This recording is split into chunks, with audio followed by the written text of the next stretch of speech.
Muy buenas tardes, queridos estudiantes. Les saluda la profesora Zoilita Gavino González y el día de hoy vamos a estudiar a las gram negativas, segunda parte. Así que empecemos.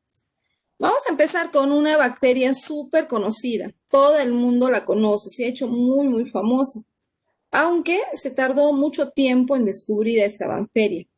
Esta bacteria, así con un cuerpo alargado, un tanto espiralado, fue descubierta. Se sabía de la existencia de esta, pero se dudaba de ella. ¿Por qué?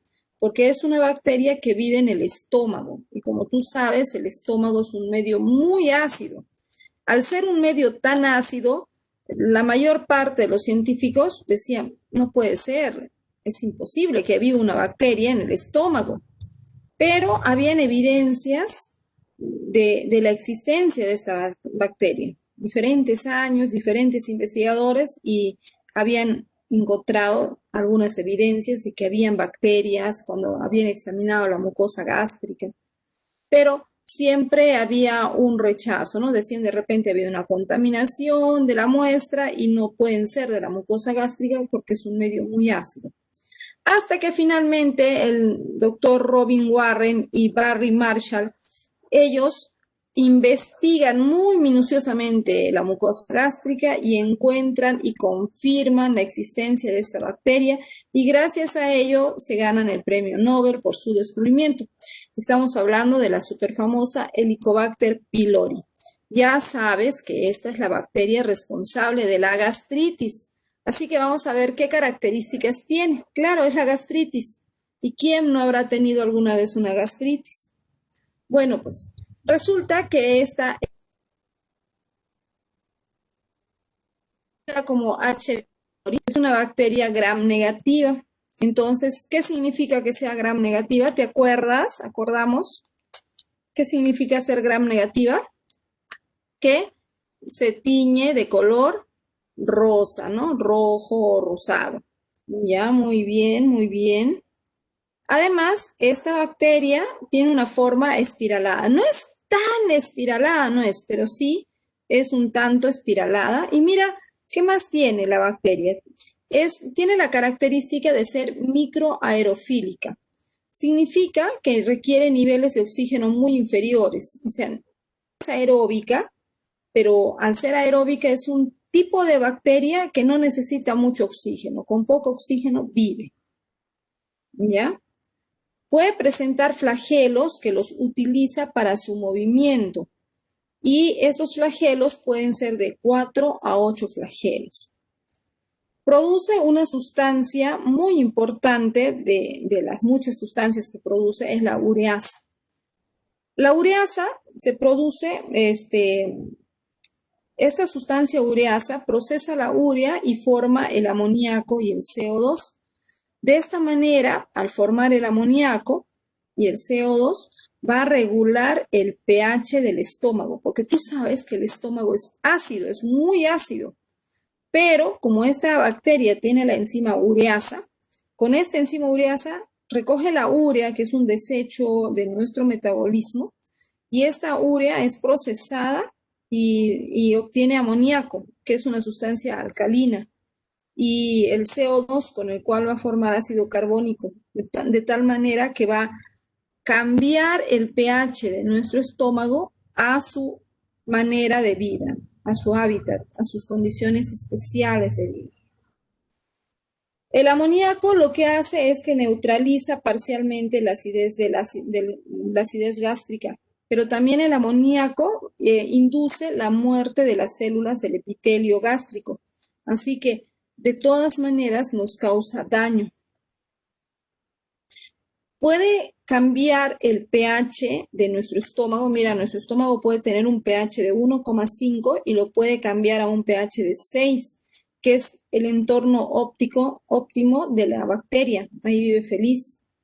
Entonces, y además, al igual que otras bacterias gram negativas, presenta la catalasa y la oxidasa positivas, ¿no?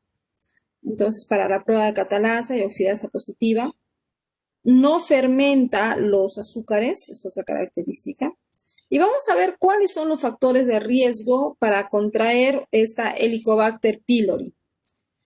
El primer factor de riesgo es carecer de agua potable, puesto que al no tener agua potable tenemos que muchas veces recoger el agua en baldes, en recipientes, o se está consumiendo el agua de alguna sequía, de algún manantial donde el agua no ha sido tratada, y entonces esa situación de la falta de agua potable o situaciones de hacinamiento o también a veces el consumo de vegetales crudos, que pueden ser ensaladas, verduras, que puedan haber sido regados con aguas negras, ¿no? Muchas veces vamos a ver que aquí mismo en la ciudad de Huánuco, ciertas zonas de la ciudad, zonas ya más rurales, suelen regar sus plantas con las aguas que desvían del río Guayaga. Y sabemos nosotros que al río Guayaga van a caer todos los desechos, los desagües de la ciudad.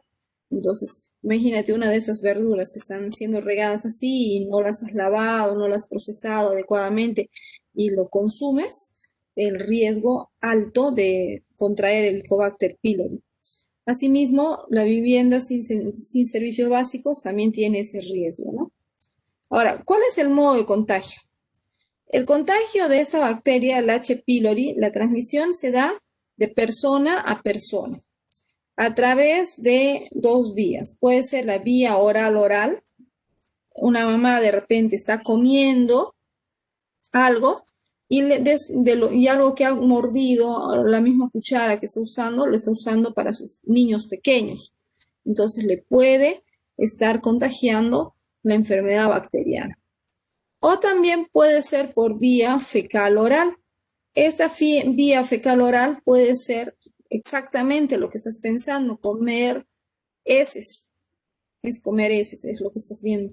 Y uno dice, ¿pero quién va a comer heces en su sano juicio? Pues hay muchas formas que podemos comer heces y no nos damos cuenta. A ver si ustedes me dicen algunas.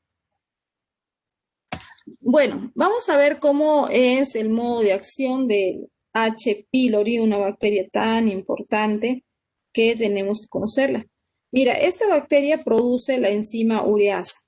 Esta ureasa estimula la formación del amoníaco y el ácido carbónico, que es un buffer para ello, regula su pH, aumentando el pH gástrico, haciendo que el pH sea menos ácido. Y de esta manera puede habitar normalmente en nuestro estómago. Entonces, como tú puedes observar aquí, estás viendo, mira, ¿ve?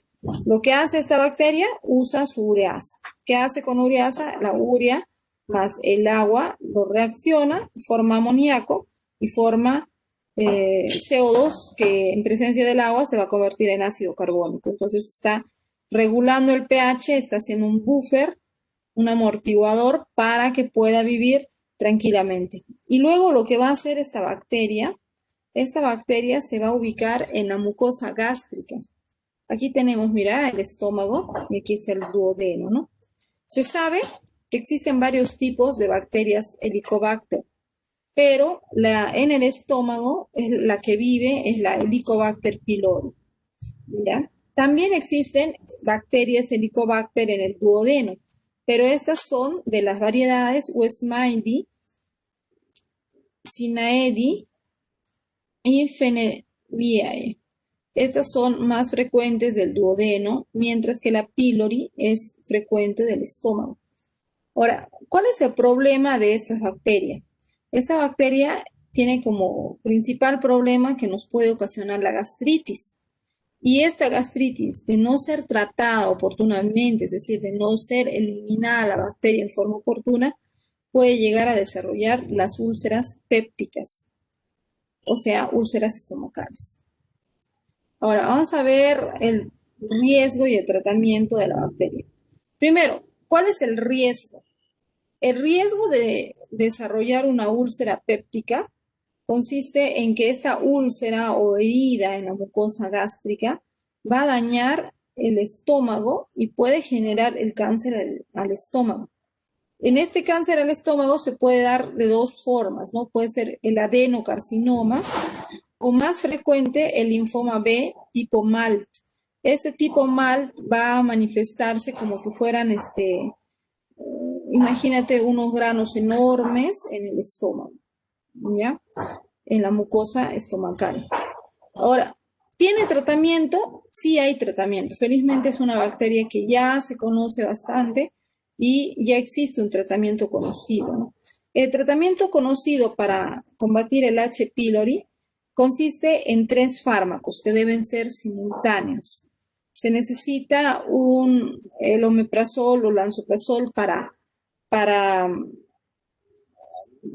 aliviar el malestar de la acidez de la mucosa gástrica, la amoxicilina como antibiótico y debe ser acompañado de otro antibiótico y el más usual es la claritromicina. Vamos a ver el diagnóstico. Se puede diagnosticar al H. pylori mediante la endoscopía.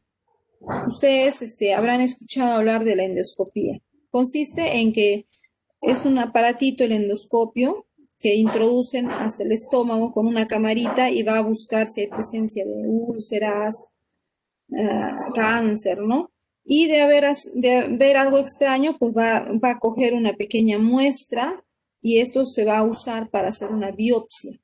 En la biopsia se va a hacer la placa de Wartin-Starry para poder identificar la presencia de estas células anómalas que podrían estar desarrollándose ya en un cáncer al estómago. Otra forma de tratamiento que es otra forma de diagnóstico que se está utilizando con mucha frecuencia hoy en día es esta, es la prueba del aliento. Ustedes van a ver muchas veces que donde hay un gastroenterólogo suelen poner ahí su aviso que ya se está haciendo la prueba del aliento. ¿En qué consiste esta prueba del aliento? Consiste en detectar en el aliento la presencia del amoníaco. ¿Y esto por qué? Porque tú recuerdas que el H. pylori tiene la enzima ureasa y con esa enzima ureasa produce el amoníaco. Entonces, al paciente le dan una bebida que tiene un contenido de urea, se espera 30 minutos y entonces luego de esos 30 minutos se le hace respirar al paciente y entonces ahí se va a sentir el olor a amoníaco exhalado junto con el CO2. Entonces, esto es una prueba que también sirve muy práctica para detectar la presencia de H. pylori, ¿no? Sin tener que ir a un tratamiento de endoscopía. De repente, si sale positivo a esa prueba, se puede confirmar y se puede buscar ya la presencia a través de una biopsia si hay algo más. Entonces,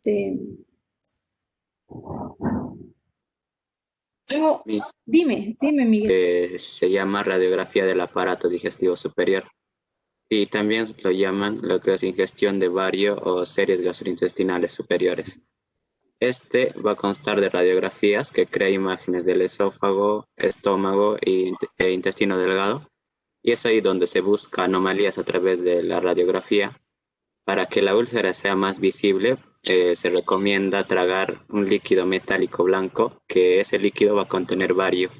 Y este va a recubrir los tubos digestivos y de esa manera puedes buscar anomalías y reconocer fácilmente si es una gastritis leve o ya es una úlcera. Gracias, Eso es mi Miguelito. aporte. Y el costo también es menor. Ahora vamos a ver otra bacteria que es súper famosa. Esta bacteria es una de las superstars, ¿ya? Hay muchas historias que se cuentan de esta, algunas les contaré. Esta se llama la Salmonella typhi. Pertenece a la familia de las salmonelas, que por cierto hay muchas salmonelas. Pero la Salmonella typhi es la más famosa en el mundo. Esta es la que causa la enfermedad llamada fiebre tifoidea.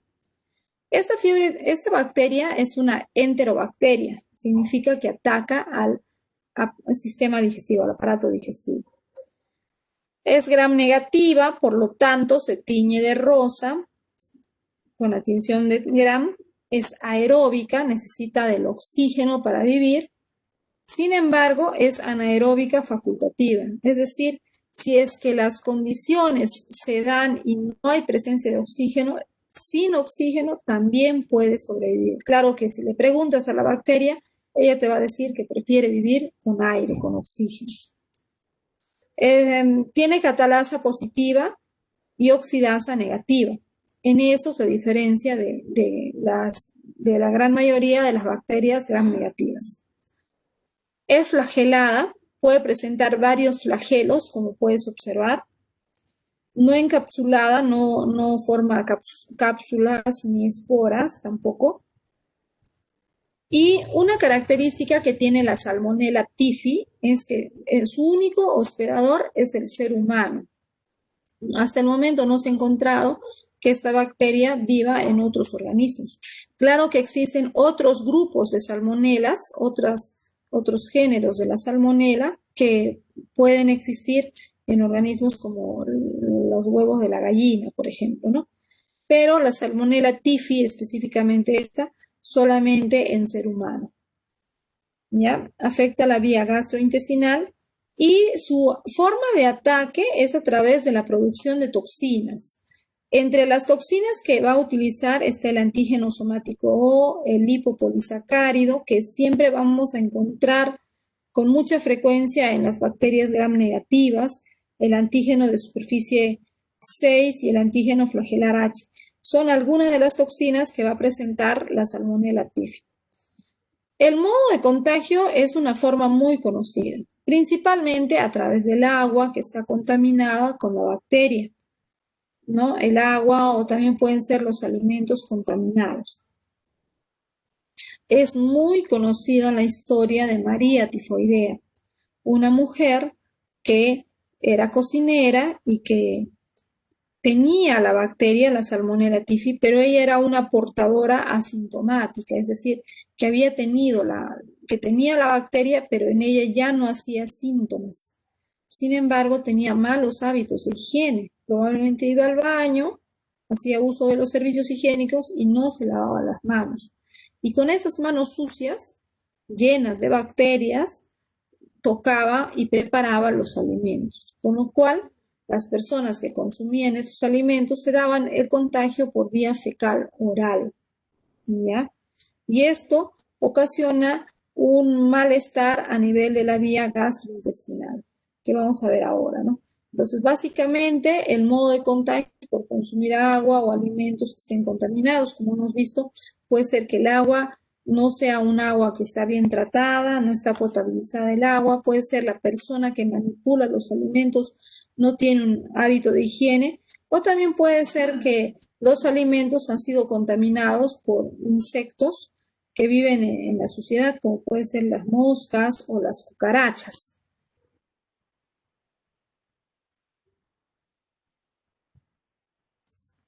Ya, vamos a ver que la Salmonella typhi la tifoidea tiene varios síntomas y estos síntomas van a ir progresando semana a semana. En la primera semana, los síntomas que te van a dar son los siguientes. Te da malestar general, te empiezas a sentir mal, como que te duele el estómago, te duele el corazón, te sientes mareado. Inicialmente parece que fuera más una enfermedad respiratoria, pero es muy intenso el malestar general, ¿ya? Muy fuerte el dolor de cabeza, la desorientación. Esta enfermedad avanza y ya para la segunda semana, o antes incluso, van a ver los siguientes síntomas: la postración, la persona se siente tan débil que ya no puede ni levantarse de la cama. Estás mal, todo tu cuerpo te duele, es como que te hubieran atropellado. Imagínate que un carro te hubiera pasado por encima. Estás así. Y el síntoma más característico, la fiebre. Tienes una fiebre alta de 40 grados Celsius, es muy alta la fiebre, con escalofríos, estás con la piel fría, las manos no frías, pero estás con una temperatura muy alta, tu barriguita está hinchada, muchas veces estás estreñido. Y eso también hace dudar, porque uno cuando piensa en una tifoidea, lo primero que piensas es diarrea, pero no. La tifoidea al inicio puede manifestarse con un estreñimiento, ¿no? El médico te va a preguntar, ¿has ido al baño? No. ¿Cuántos días que no vas? Ya no voy 3 días, 4 días que no voy al baño, entonces puede haber un estreñimiento. pero la enfermedad va a seguir evolucionando, la bacteria sigue avanzando, sigue causando el daño, el perjuicio estomacal, y entonces llega un momento en que empiezan ya las diarreas. Y estas diarreas pueden ser abundantes, pueden ser muy dolorosas, duele mucho el abdomen y pueden haber de 6 a 8 deposiciones por día. La hinchazón del abdomen también se debe a que el vaso y el hígado están bastante inflamados. Y en los primeros días de la segunda semana, ya cuando empieza la fiebre, algo que se va a manifestar es una erupción cutánea, unas manchas rosadas. Es como que te hubiera dado un poco una rubiola, pero unas manchitas así rosaditas en el pecho o puede ser en la espalda, ¿ya? Pero no es abundante, ¿no? Pero sí va a haber la presencia de estas manchas rosadas que progresan rápidamente y pronto desaparecen. Entonces, no es que te vayas a quedar todo el tiempo así. Puede durar un día, a lo sumo 2 días de estas manchas rosas o erupción cutánea, que ya es un diferencial, un síntoma diferencial que te dice esto es tifoidea. Ahora, si hasta este momento la persona que ya debería estar diagnosticada no ha recibido tratamiento, si no recibe tratamiento pueden pasar dos cosas. Puede pasar que la persona logre mejorar. La persona puede lograr mejorar, puede su sistema inmunológico aparentemente vencer a la enfermedad y la persona es como, digamos, se sanó solito. Pero en estos casos, normalmente la bacteria no es que haya desaparecido ni haya muerto, sino que la bacteria tiene la tendencia de almacenarse en el vaso y almacenarse en el hígado. ¿Ya? Es como que se va ahí y se queda a vivir ahí, pero sin causarle daño ya a la persona. Hace una especie de simbiosis y se queda con la persona como su hospedero. Entonces, esta persona que aparentemente, que ha estado con tifoidea, ha tenido sus síntomas, pero se ha sanado solito, es un portador asintomático. Por lo tanto, esa persona sí va al baño, no se lava las manos, coge los alimentos, está contagiando a otras personas. ¿Ya? Pero también puede darse el otro caso. El otro caso es que si la persona no recibió tratamiento, pasa a la tercera semana. Y en la tercera semana va a desarrollar las complicaciones. Entre esas complicaciones, las dos más importantes son la hemorragia gastrointestinal, es decir, va a haber un abundante sangrado del estómago, del intestino, una perforación intestinal, y esto le va a llevar a un shock hipovolémico y por consiguiente a la muerte. Es ahí cuando encontramos que la tifoidea es una enfermedad que puede causar la muerte cuando no hay un tratamiento oportuno, que es lo que sucedía antes, ¿no? En la época de María tifoidea. Aquí en este cuadro podemos ver un poco cómo evoluciona la enfermedad semana a semana. Vemos en la primera semana la patogenia consiste en la proliferación en los ganglios linfáticos regionales y la diseminación sanguínea. La bacteria está por la sangre, en los ganglios. Y en la primera semana pues va a haber una fiebre que empieza a aparecer la fiebre, va a ir subiendo poco a poco. Las mialgias, dolor de cabeza, mialgias, dolor muscular. Puede haber una constipación, es decir, un estreñimiento, algo de diarrea tal vez. Raras veces tos. Algunos manifiestan dolor de garganta, leucopenia relativa a la fiebre, ¿no? Una disminución de leucocitos. Aquí en esta primera semana, cualquiera de estos exámenes de laboratorio te va a detectar la presencia de esta enfermedad, ¿no? De la tifoidea. El más adecuado es el hemocultivo, pero hay varios otros cultivos que se pueden hacer. En la segunda semana tenemos la proliferación retículo endotelial en el intestino delgado. Ya está en la zona del retículo del intestino y hay un probable compromiso vesicular, hígado. Los síntomas: fiebre alta, continua, remitente, todo el tiempo está con fiebre, malestar abdominal, diarrea, toxemia, esplenomegalia, el vaso inflamado, hepatomegalia, hígado inflamado, roceola, son esas manchitas rosadas, leucopenia, leucocitosis. Entonces ya está agravándose. Y si en esta semana no le has dado el tratamiento, ya empieza aquí las complicaciones. Para la tercera semana ya es bastante peligroso, ¿no? Posible necrosis focal, ulceración isquémica del intestino, ulceración ya herida, sangrado, ¿no? Entonces, marcada toxemia, abundante presencia de bacterias, posible compromiso neuropsiquiátrico por la muerte progresiva de células, sangre, diarrea, hepatitis, colecistitis, posibilidad de hemorragia digestiva, perforación intestinal. Y para la cuarta semana, bien puede pasar que la persona ya se recupera o, bueno, si ha habido tratamiento, ¿no? Una convalescencia arrastrada, posibilidad de colecistitis, osteomielitis y raras veces abscesos. Pero esto siempre que haya habido tratamiento. Entonces, no es una enfermedad tan sencilla de tratar, de curar, y hay que tener mucho cuidado con esta terrible tifoidea. Vibrio cholerae. El Vibrio cholerae es recontra famoso y en el Perú ha sido súper famoso. Es la famosa bacteria del cólera. Esta bacteria también pertenece al grupo de las enterobacterias, afecta el tubo digestivo, es gram negativa, tiñe de rojo, es aeróbica, pero es anaeróbica facultativa, o sea, sin oxígeno también puede vivir, aunque no es lo que más le gusta, y catalasa positiva, oxidasa positiva, es flagelado, como puedes observar, presenta un flagelo bastante largo y no es encapsulado. Un detalle de esta bacteria es que es un tanto curveada, entonces es un tanto curveada y se dice que tiene la forma de una coma, ¿no? De una coma. Por eso el nombre de vibrio. No es porula. Su único hospedador es el humano, ya que la temperatura óptima de esta bacteria es de los 35 a 38 grados centígrados. Entonces, el que tiene esa temperatura óptima somos nosotros y vive muy contento en el cuerpo humano. Y por lo tanto, para contagiarse necesita estar es de persona a persona.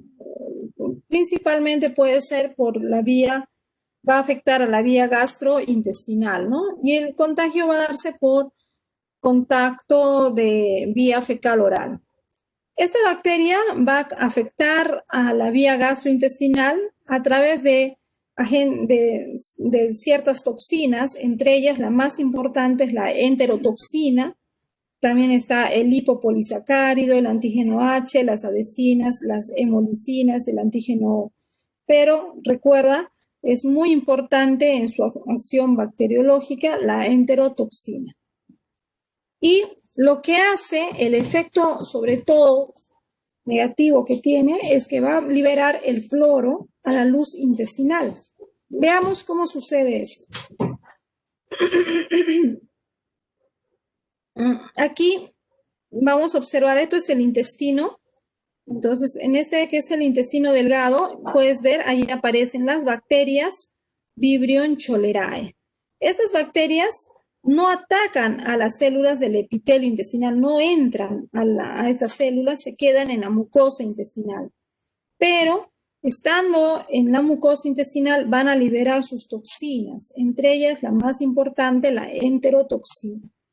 Esta enterotoxina va a estimular la liberación de cierta sustancia, como la riboxilación del ADP. Entonces, una vez que el ADP se riboxila, se va a formar la proteína G. Esta proteína G va a estimular la formación del adenilato ciclasa. Y este adenilato ciclasa permite la formación del AMP cíclico o AMPC. Una vez formado este AMP cíclico, va a estimular a la apertura de unos canales de cloro, de tal manera que en las células epiteliales se va a liberar el cloro. Entonces el cloro va a salir de la célula y va a ir al canal, a la luz del intestino, es decir, a la parte interna del intestino delgado. Pero una vez que el cloro sale, el cloro no va a poder volver porque así como ha estimulado la apertura del canal, ahora se cierran estos canales y el cloro no puede volver a las células. Entonces, ¿qué pasa? Ahora tenemos aquí una acumulación de cloro, pero al haber acumulación de cloro, donde está el cloro, también va a estar el sodio. Entonces ahora se va a empezar a acumular el sodio también en la luz intestinal y ese sodio no puede entrar a la célula. Mira, ¿qué estamos encontrando? Hay cloro, hay sodio. Y recuerda que donde está el sodio siempre quiere ir su amigo el potasio. Así que empieza a salir potasio. Entonces la luz intestinal se va a llenar de una gran cantidad de sales minerales y también ahora que está el potasio fuera o en esta luz intestinal va a salir también el bicarbonato, el ion bicarbonato. Entonces, ¿qué es lo que sucede? En estos momentos toda la luz intestinal está con una alta concentración de electrolitos, una alta concentración de sales, mientras que las células del intestino, del epitelio intestinal, tienen muy pocas sales. Entonces van a buscar ese equilibrio, ¿no? Hemos hablado de eso en presión osmótica, en ósmosis. ¿Hacia dónde se mueve el agua? El agua se mueve o la ósmosis se mueve en dirección a la concentración de sales. Entonces, debido a que aquí hay una mayor concentración de sales, el agua de las células va a salir y va a salir ahora al intestino. Entonces, al salir al intestino, lo que va a provocar es una diarrea intensa. Pero ten en cuenta que esa diarrea tan intensa va a contener una elevada cantidad de bacterias Vibrio cholerae. Estas bacterias Vibrio cholerae que van a salir en esa diarrea tan intensa van a hacer que la persona que está con diarrea fácilmente pueda contagiar a más personas y así la bacteria va a seguir invadiendo a su hospedador, que es el ser humano. ¿Ya? Vamos a encontrar que entre los síntomas que tiene esta enfermedad tan terrible, puede haber vómito al inicio de la enfermedad, un poco de vómito, pero lo más característico es la diarrea abundante. Esta diarrea abundante va a tener una gran cantidad de sodio, potasio, cloro, bicarbonato y sobre todo gran cantidad del Vibrio cholerae. Muchas bacterias, esa diarrea es altamente contagiosa, es muy peligroso estar en contacto con esta, ¿no? Es fácilmente contagiarte y seguir desarrollando la enfermedad. Otra característica de esta diarrea que puede presentarse o no, aunque se ha encontrado que muchas veces se presenta en una gran cantidad de pacientes, es que la diarrea al inicio va a tener, bueno, una coloración amarillenta, como una diarrea típica, pero conforme avanzan las horas, la diarrea se vuelve como un agua blanquecina, así como el agua que obtienes después de haber lavado el arroz. Es esa característica, la diarrea del cólera, ¿no? ¿Por qué es de esa característica? Porque lo que estás perdiendo en esta diarrea es todo el líquido de tus células, estás perdiendo el líquido que sale de tus células epiteliales. Entonces ahí es donde vas a tener esa diarrea como agua blanca, agua de lavado de arroz. Entre otros síntomas, debido a la deshidratación, porque es una deshidratación masiva, la pérdida de tantos electrolitos, entonces va a ocasionar la desorientación, la boca seca, el atragantamiento de la lengua, ¿no? Me acuerdo mucho de esos síntomas. Las personas que están con esta diarrea del cólera sienten como que la boca está tan seca que la lengua se les va para atrás, así. Entonces, es como un atragantamiento, con los ojos hundidos, le tocan la piel muy fría, distensión muscular, van a tener calambres.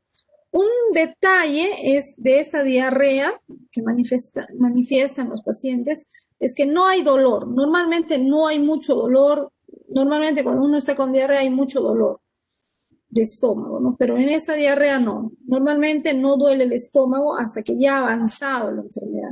Por ese motivo, como no hay dolor en la etapa inicial, muchas personas pueden hacer la diarrea del cólera, deshidratarse severamente, y ya cuando están en un nivel muy elevado de deshidratación, recién empieza el calambre, un dolor en el abdomen, y entonces ahí tal vez quieren ir al médico, recién ahí dicen, no, voy al médico, eso es grave, pero ya hay una gran debilidad, ya esa deshidratación puede llevar a una arritmia cardíaca y finalmente a un shock hipovolémico que va a llevar a la muerte de las personas. Entonces, la muerte puede ocurrir en un lapso de 24 a 48 horas una vez manifestados los síntomas, si es que la persona no recibe un tratamiento oportuno.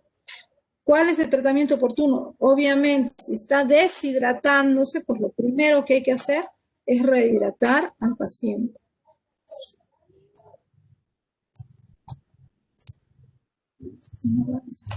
Ahí está.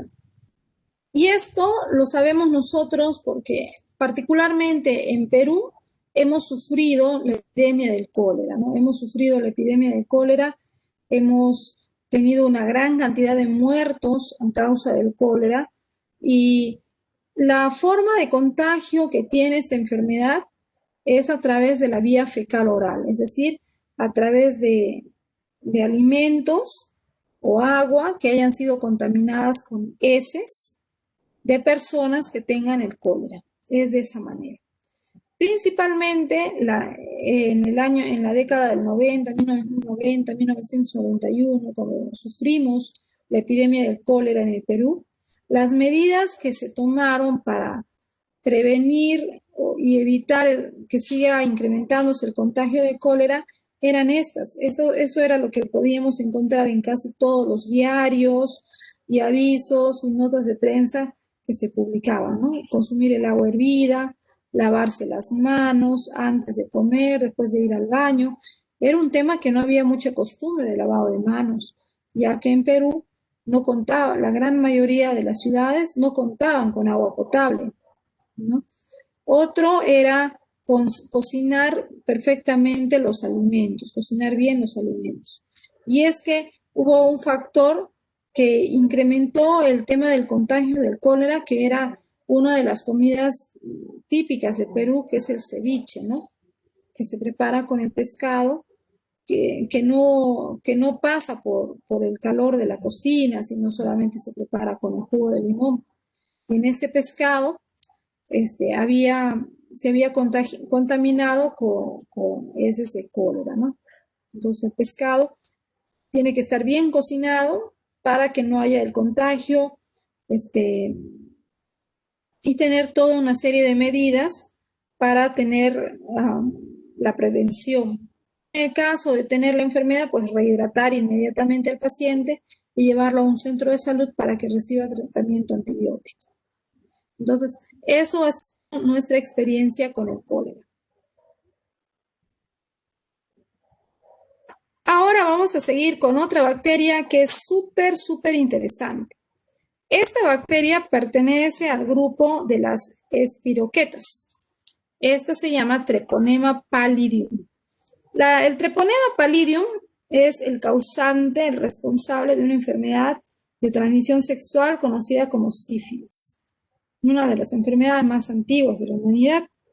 Esta enfermedad es causada por una bacteria que tiene forma de espiral o también le dicen forma de sacacorcho, una espiroqueta, ¿no?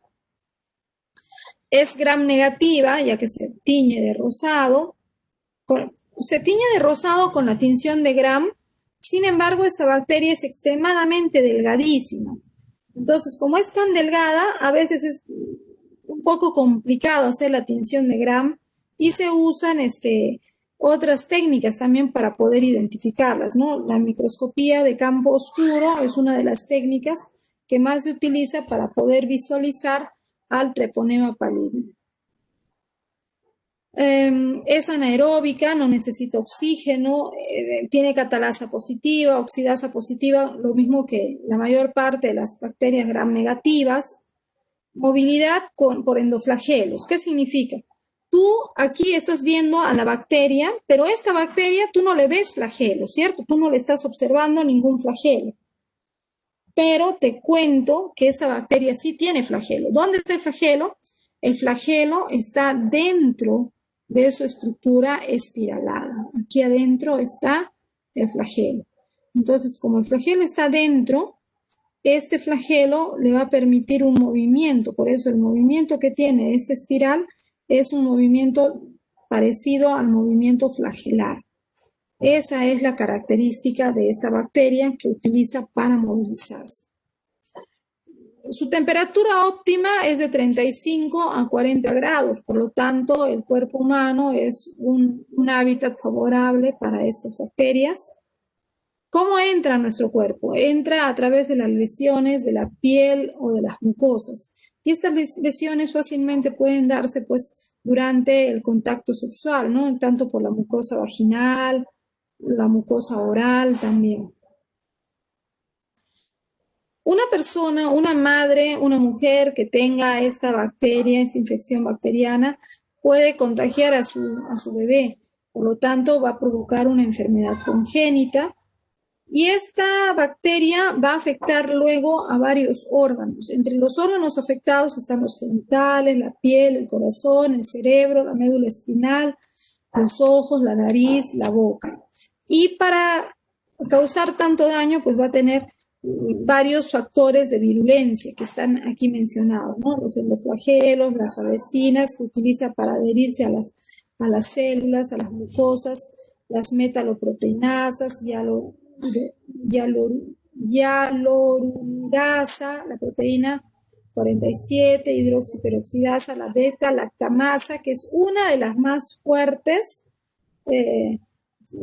toxinas que va a afectar, y los mucopolisacáridos para la adherencia, ¿no? Para que se quede pegado, bien adherido a la mucosa.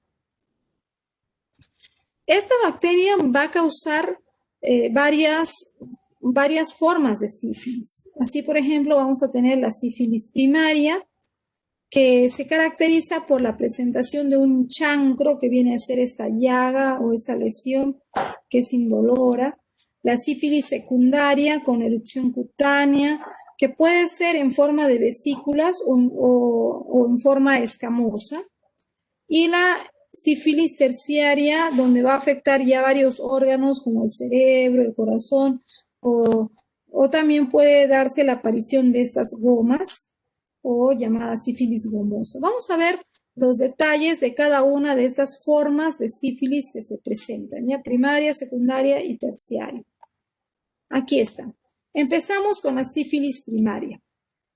Esta sífilis primaria se caracteriza por la aparición del chancro. Se denomina chancro a esta llaga, a esta lesión que va a presentar el paciente, que puede presentar en los genitales externos, puede ser en los genitales internos, como por ejemplo en la vagina, en la parte interna de la vagina, en el recto, en la boca. Aquí, ¿no? Aquí lo vemos. Aquí está el chancro. ¿Qué es lo que ha sucedido? Las bacterias Treponema pallidum, a través del contacto de una persona que ya tenía la enfermedad con una persona sana, entran las bacterias por el rozamiento que hay de estos órganos durante el contacto sexual. Hay micro lesiones en la piel lo suficientemente grandes para que la bacteria pueda entrar. Entonces la bacteria entra y va a empezar a causar un daño a través de su beta-lactamasa, y este daño va a causar esta lesión en el tejido, ¿no? Pero una característica de estas lesiones que observamos aquí es que no hay dolor. ¿Por qué es que no hay dolor? Porque así como daña el tejido epitelial también, también daña nervios sensitivos. Entonces, al dañar esos nervios sensitivos, la persona no siente dolor. Está infectado, tiene la lesión, mira, es una llaga. Uno al verlo diría, uy, qué doloroso puede ser, pero no hay nada de dolor. Pero sí, en esta etapa, cuando hablamos de sífilis primaria, estamos hablando de una de las etapas en que es más infectiva, es más contagioso. Por lo tanto, eh, el personal de salud que tenga que tratar, que tengan que estar en contacto con esas personas que están manifestando la sífilis primaria, pues tienen que ahondar en cuanto a sus medidas de protección, guantes, mascarilla, desinfectarse bien, porque es una etapa de alta virulencia, ¿ya? La presencia de este chancro.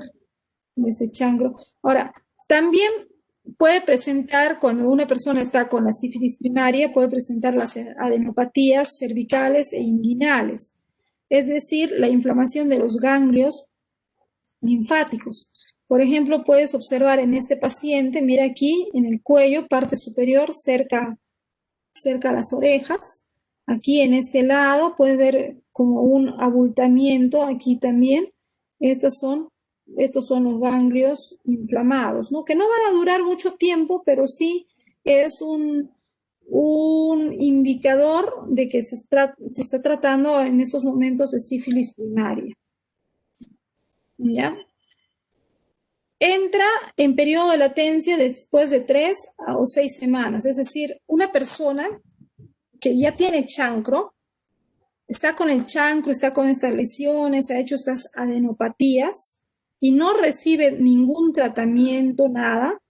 Muchos, pues, la mayor parte de las personas que llegan a hacer esto, más que todo por la vergüenza, el qué dirán, se van a echar cualquier cosa, de repente se van a estar curando con alcohol, yodo, tantas cosas se va a estar poniendo aquí, supuestamente con la idea de curarse, y probablemente entre 3 y 6 semanas la lesión del chancro va a desaparecer. Muchas veces no va a dejar ninguna huella o puede dejar una pequeña marca como una cicatriz, ¿no?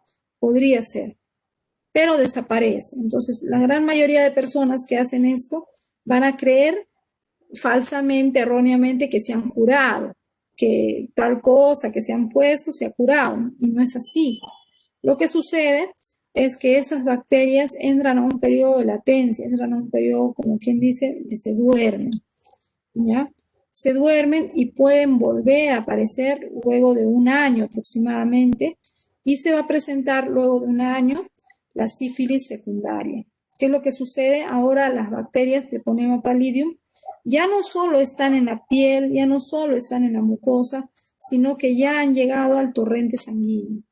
Una vez que están en el torrente sanguíneo, esas bacterias van a ocasionar una reacción sistémica donde el cuerpo va a manifestar estas exantemas maculopapular. Se llama maculopapular porque son como granitos rojos, rosados en todo el cuerpo.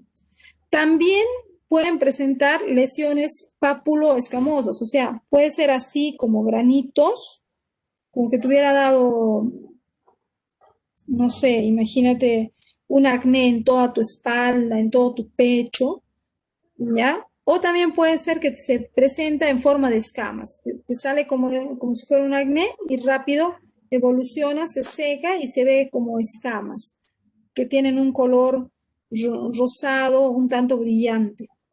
Ya esas son las lesiones papuloescamosas. Algo que sirve para diferenciar y darte cuenta de que no es rubiola, porque es muy parecido a la rubiola, ya que te aparece en el pecho, la espalda, algo que sirve para identificar que sí es sífilis, es que aparece en la planta de los pies y en la palma de las manos. Normalmente la rubiola no te aparece ni en manos, ni en palma de manos, ni en pies. Ni las otras enfermedades eruptivas, un sarampión, no te va a aparecer ahí. Pero si se trata de sífilis, sí, la sífilis sí te aparece en palma de las manos, planta de los pies. Es un diferencial para identificar esta enfermedad. También puede aparecer otra lesión que se llama el parche mucoso, ¿no? El parche mucoso, que como puedes ver aquí en la boca, se va a presentar como si fuera una lesión parecida a como una quemadura blanquecina. Esto es altamente contagioso. Esto es muy, muy contagioso. De repente el chico te va a decir, me ha besado la araña, me ha parecido esto. Pues no, de repente sífilis. Es probable, porque la lesión, mira la forma que tiene, muy característica, ¿no? Y otra característica de la sífilis secundaria es la alopecia parchada. Esto significa que empieza a perder cabello. La persona empieza a perder cabello por trozos, por segmentos, entonces se va a ver una cabeza así, ¿no? Un poco cabello por partes y partes que ya no hay cabello, como si fuera un tablero de ajedrez, más o menos.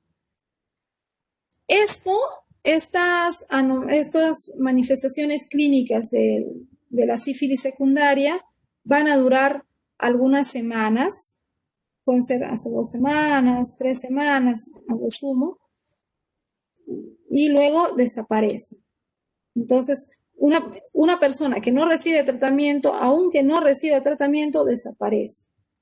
Y ahí está el problema, ¿no? Porque ¿qué pasa cuando no recibe tratamiento? Mira, si la persona tiene la sífilis secundaria y no recibe tratamiento, esa sífilis secundaria desaparece y va a convertirse en una sífilis latente.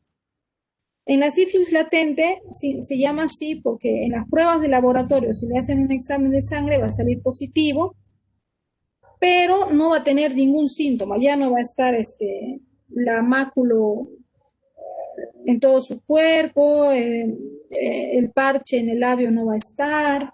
Entonces, aparentemente está bien la persona, aparentemente está bien. Pero el problema es que al ser latente, esta enfermedad se vuelve recidiva. ¿Qué significa? Que va a volver a aparecer otra vez.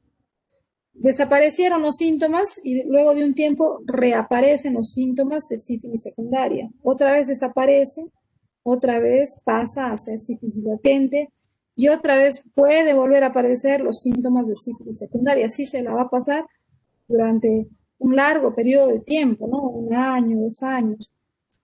Y finalmente llega un momento en que ya no vuelve a ser sífilis secundaria, sino que ahora se convierte en la sífilis terciaria. Repito, esto siempre y cuando la persona no reciba tratamiento. Ojo que hay tratamiento antibiótico y lo ideal es desde el primer momento que se detecta en la primera etapa, cuando es una sífilis primaria, es darle tratamiento y ya eliminar, ¿no?, el tratamiento antibiótico. Ahora, ¿qué pasa si la persona hace sífilis terciaria? La sífilis terciaria es un proceso inflamatorio destructivo que afecta a cualquier órgano del cuerpo. Puede afectar cualquier órgano. Y esta sífilis terciaria puede durar entre 5 y 30 años. Es bastante, según el órgano que afecte, va a ser la gravedad y el hecho de que podría llevar a la muerte del paciente. Una de las características de esta enfermedad es que puede causar,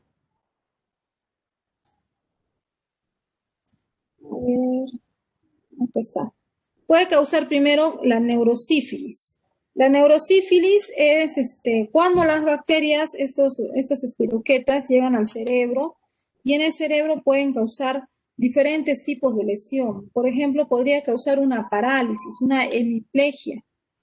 O sea, a veces los médicos sospechan de una hemiplegia si es que, por ejemplo, llega a la emergencia del hospital un paciente joven, imagínate una persona de 30 años, 20 años, que ha sufrido un accidente cerebrovascular, digamos, un derrame cerebral, le ha causado una hemiplegia, una paraplegia, ¿no?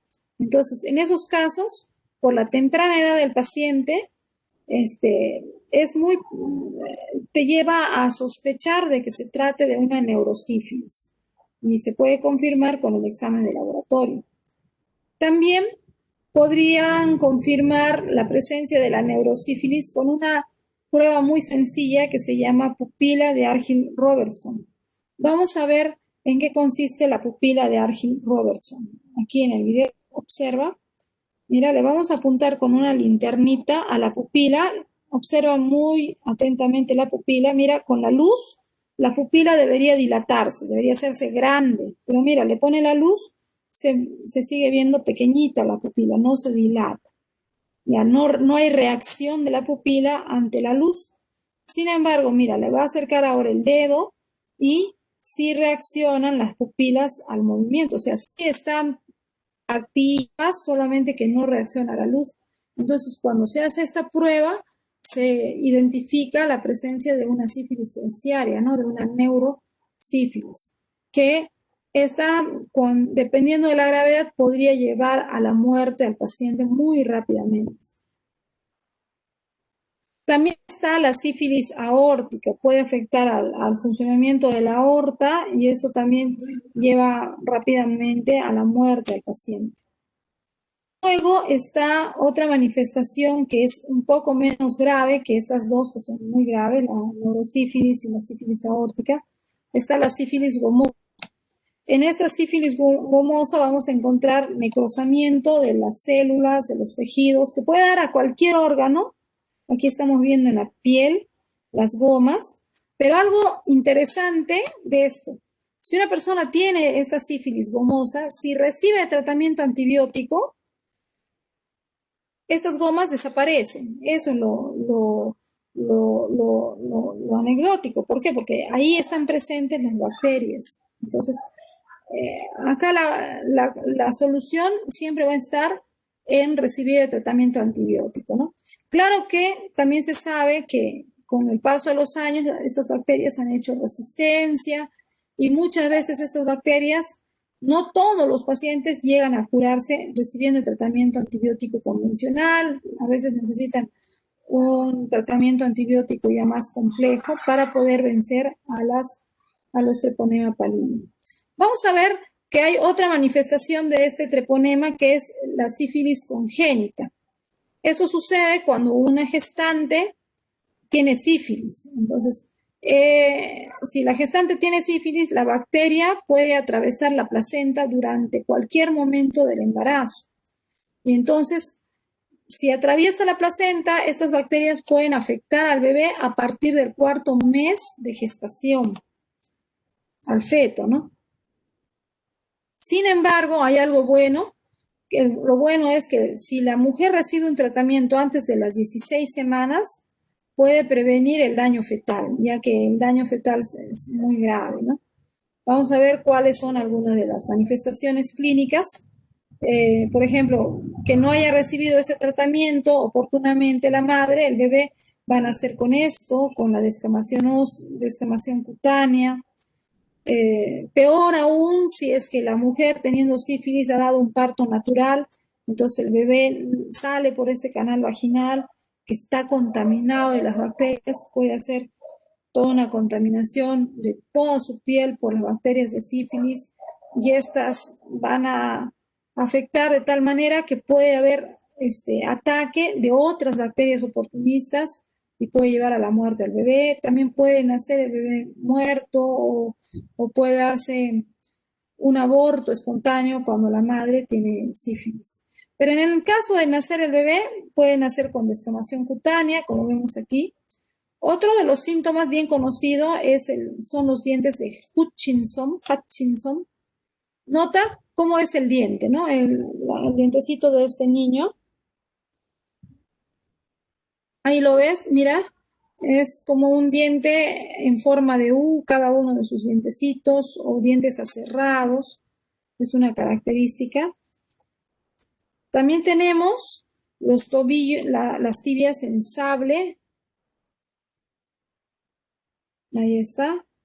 Puedes observar, mira, es como que la tibia está, ¿cómo te digo? Está doblada hacia adelante. Es lo que se observa en el paciente, ¿no? Es un paciente que ha tenido sífilis congénita. Y finalmente tenemos la nariz en silla de montar. Esas bacterias afectan al tabique nasal, atacan al tabique nasal, a las células que van a formar parte de ese tabique nasal durante su etapa de formación fetal. Entonces, ¿cómo lo dañan? Muchas veces este tabique nasal está muy dañado, muy destruido y se va a observar así, como que es una nariz muy hundida, casi sin la presencia del tabique nasal. Entonces, estas son manifestaciones del treponema pallidum causante de la sífilis. El tratamiento es bastante sencillo en penicilina, ¿no? La penicilina, doxiciclina, en fin. Y obviamente practicar un sexo seguro con una sola pareja y de preferencia el uso del preservativo. El preservativo, el condón, sí previene el paso de esta bacteria, no la deja pasar.